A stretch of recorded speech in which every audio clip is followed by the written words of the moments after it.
সুপ্রভাত বন্ধুরা, কারণে অকারণে ব্লগের আমি শিপ্রা বলছি। এই গাছের দোকানে এসেছি। দেখ, ওই বললাম না পেঁপে গাছ একটা উঠেছে, তোমাদের সঙ্গে কালকে গল্প করছিলাম জল দিতে দিতে। ওই কারি পাতা গাছের ওখানে একটা পেঁপে গাছের চারা উঠেছে, তার জন্য একটা বড় টব নিতে এসেছি। বড় টব না নিলে পেঁপে গাছ ঠিক থাকবে না, তাই এসে দেখি ও বাড়িতে নেই। তাহলে একটা দুটো গাছও একটু নিতাম, ভাবলাম তোমাদের সঙ্গে একটু শেয়ার করি গাছের দোকানটা। আমি এখান থেকেই সব নিই। এই হচ্ছে গাছের দোকান। কত গাছ দেখো, দেখলে মাথা পাগল হয়ে যায়, কোনটা ছেড়ে কোনটা নেব বুঝে পাই না। ঠিক আছে, চলো এবার যাই। আমার গাছের দোকান ভিজিট হয়ে গেছে, আমার কর্তা দাঁড়িয়ে আছে।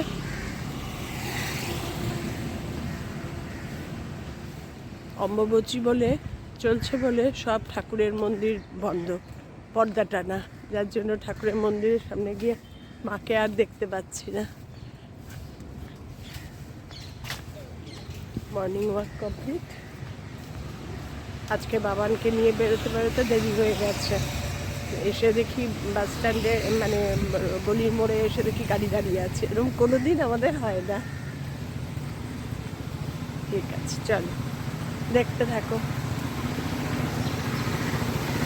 কী বলো তো, এত হাসি খুশি কেন মনটা? এত ভালো লাগছে, ওয়েদার খুব ভালো। বৃষ্টি চললেই ওয়েদারটা ভালো, বৃষ্টি না হলে পরপর দুদিন রোদ থাকলেই ব্যাস। রাস্তাটা তো, হ্যাঁ চলো।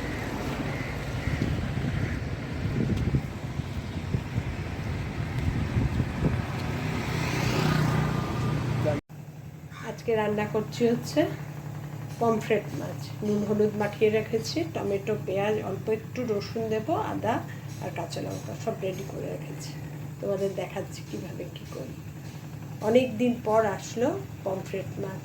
এখন আর এই সি ফিশগুলো খুব একটা আনাই হয় না, কারণ কর্তার সি ফিশ খাওয়া খুব একটা ভালো না, যার জন্য আনাও হয় না।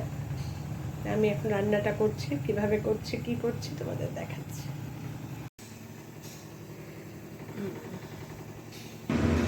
নুন হলুদ মাখানো মাছগুলো এক এক করে ভেজে নেব, দুটো দুটো করেই ভাজবো।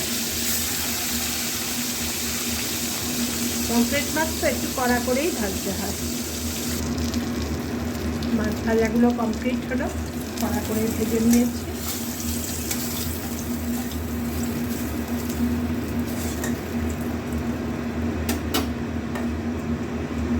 এই মাছ ভাজার তেলেই দিয়ে দেবো একটু কালো জিরা ফোড়ন,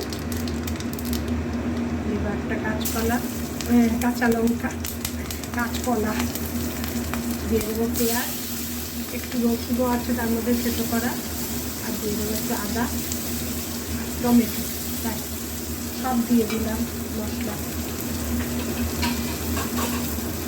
দিয়ে, এবার নুন দিয়ে ঢেকে দেবো।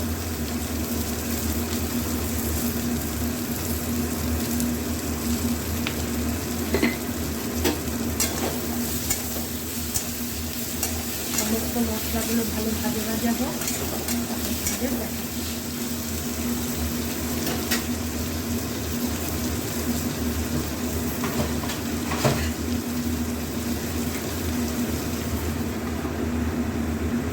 গ্যাসটা সিম করে দেবো। ভাজা হয়ে গেছে, এবার গুঁড়ো মশলা দেবো।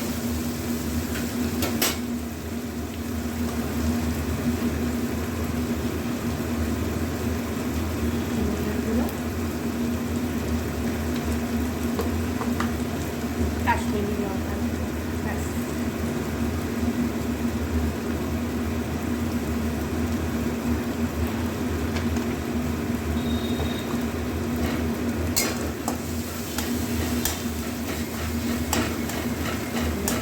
একদম নরম হয়ে গেছে, এই জন্যই ঢেকে দেওয়া নুন দিয়ে।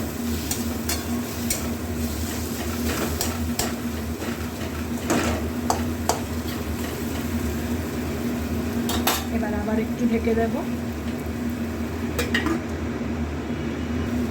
মোটামুটি কষানো কমপ্লিট। এবার দিয়ে দেবো টমেটো কেচাপ।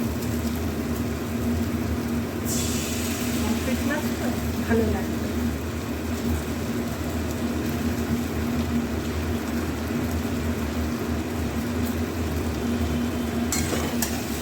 দিয়ে একটু কষিয়ে এবার অল্প করে ঝোল দিয়ে কেচাপ দিয়ে বেশিক্ষণ কষানোর দরকার, এই জন্য কেচাপটা একদম লাস্টে দেয়।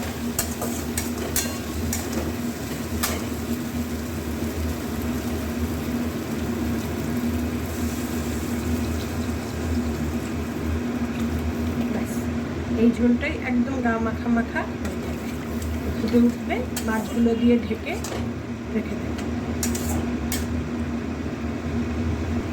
ঝোলটা মোটামুটি ফুটে গেছে, এবার মাছগুলো দিয়ে ঢেকে আরেকটু হতে দেবো।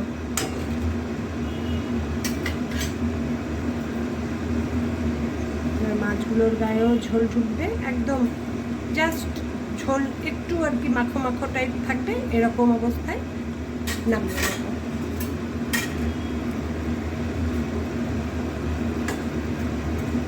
হয়ে গেল আমার পমফ্রেট মাছ। এইভাবে করলাম। পমফ্রেট মাছ তুমি মানে তন্দুরিও করতে পারো, মশলা মাখিয়ে রেখে তন্দুরি করে, সেটাও ভালো লাগে, পোড়া পোড়া গন্ধ, সেটাও ভালো লাগে। তারপরে সর্ষে পোস্ত দিয়ে মাখো মাখো, সেটাও ভালো লাগে। সব রকমভাবে খাওয়া যায়। এবার তোমাদের কমপ্লিট হয়ে যায়, আবার ঢেকে দেবো, ঢেকে গ্যাসটা সিম করে দেবো।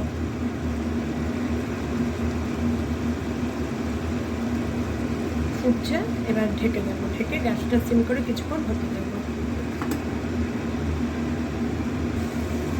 আমার পমফ্রেট মাছের কারি কমপ্লিট। কেমন হয়েছে দেখতে দেখো, দারুণ সুন্দর গন্ধ বেরিয়েছে। এটা লাঞ্চ কমপ্লিট হয়ে গেল, বসে আছি। লাঞ্চের আগে 1 ঘন্টা পাক্কা ঘুমিয়ে উঠেছি, এত ক্লান্ত হয়ে যায় না মর্নিং ওয়াক থেকে এসে, তারপরে রান্না বান্না করে। এখন তো পুজো একটু হালকা, বেশি পুজোর ঝামেলা নেই, অম্বাবচী চলছে বলে। মানে রান্না বান্না করে ঝুম্পার সঙ্গে একটু সঙ্গ দিয়ে সব করে না এত ক্লান্ত হয়ে যাই, তখন একটু না শুলে পারি না, শুলেই ব্যাস। আর যদি ক্লান্ত না থাকে কিছুতেই ঘুম আসবে না। তা উঠলাম, উঠে আর কর্তা ছিল না, কর্তা বাবানকে স্কুল গাড়ি থেকে নামাতে গেছিলো। আজকে বাবান আসেনি, মেয়ে আছে বাড়িতে। তারপরে লাঞ্চ করলাম, করে বারান্দায় বসে আছি, ভাবছি তোমাদের সঙ্গে একটু গল্প করব। ওয়েদারটা ভীষণ ভালো, মেঘলা মেঘলা, অল্প অল্প হাওয়া দিচ্ছে, মানে বারান্দায় বসে থাকা যাচ্ছে। নালে এমনি সময় তো বারান্দায় ফ্যান ছাড়া ভাবাই যায় না, অথচ ড্রাই। এখন যাবো নিচে দুজনে মিলে, কর্তা গেছে ছাদ লক করতে, জামা কাপড় তুলতে। পরে আবার তোমাদের সঙ্গে কথা বলবো। দুজনে একা একা ভালোও লাগে না, দুজনে মিলে। বাবার না আসলে, মেয়েরা কেউ বাড়ি না থাকলে, কেউ বলতে ছোটো মেয়ে, ভালোও লাগে না, আবার বেশি হই হইও পারি না সামাল দিতে। এখন এমন অবস্থা হয়েছে, হলেও বেশিক্ষণ ভালো লাগে না, না হলে একদম ভালো লাগে না, একদম। সন্ধেবেলায় এনশিওর খেয়ে এই ফুড ম্যাসাজে বসে গেছি। কর্তা আগে করে গেল, ও গেল এখন রুটি আনতে।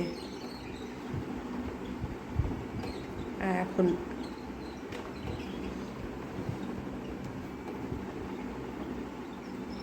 পুরো নিশ্চুপ বাড়ি, দুজনে আছি, আর কি বলবো। তবে এই ফুট ম্যাসাজটা ইউজ করে আমি খুব উপকার পেয়েছি। আমার যে গোড়ালিতে, মানে কি বলতো, ওই গোড়ালির জয়েন্টগুলো, এই যে জয়েন্টগুলো প্রচণ্ড যন্ত্রণা হতো, প্রচণ্ড। এত তো হাঁটতে গেলে হঠাৎ করে পাটা এরম বেঁকে যেত, সেটা একদম কমে গেছে, একদম কমে গেছে। এই ফুট ম্যাসাজ করে বছর 2 ধরে করছি।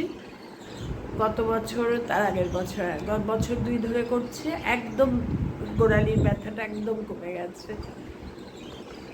তাই বলছি যে কত কিছু আছে দেখো।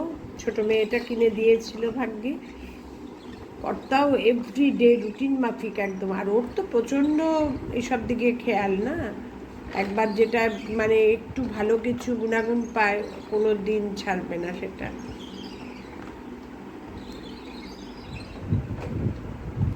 আজকের দিনটা শেষ করলাম, এখন ফুড মেসেজে মেসেজ করে একটু টিভি সিরিয়াল দেখব কিংবা একটু গল্প করব। টিভি সিরিয়াল আমি মেন দেখি হচ্ছে ডিনারের পর 9:30 থেকে 11:30, 11টা 11:30 যটাই হোক, দুটো সিরিয়াল। 11টার আগে আমার শুতে ইচ্ছা করে না, কর্তা শুয়ে পড়ে, আমি দেখে টেখে নিচে তারপরে গিয়ে শুই। এটা আজকে দিনটা শেষ করলাম। তোমরা সবাই ভালো থেকো, সুস্থ থেকো, সাবধানে থেকো, আমার সঙ্গে থেকো। আমি যেরকম আমি সেরকমভাবেই তোমাদের সঙ্গে স্বাভাবিকভাবে কথা বলি, স্বাভাবিকভাবেই চলি। টাটা, শুভরাত্রি।